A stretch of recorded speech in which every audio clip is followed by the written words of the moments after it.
این رفتار رو جواب بدید. یعنی چی؟ چرا جلوشو گرفتید؟ این باید جواب بدید. من امروز به ملت ایران اعلام میکنم میلیاردها دلار منافع ملت رو از دست ما گرفت، میلیاردها دلار خسارت بر ما وارد کرد، 18 میلیارد دلار تقاضا کرده، چند میلیارد دلار تصویب شده. 3 ساله که آقای زنگنه تقاضای مناظره با آقای جلیلی داره، چه جواب نمیده؟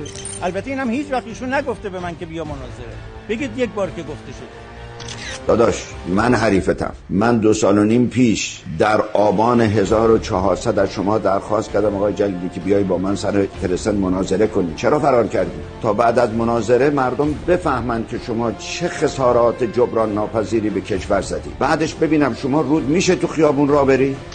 یا حق با ایشونه یا حق با ایشونه، یا ایشون خائنه به ملت خیانت کرده باید پاسخ بده. حاضر نیستید بحث کنید؟ اگه نمیگه طرفتون جنایتکاره. اینجا جایی بزن در رو نیست، اینجا جایی بگو در رو هم نیست.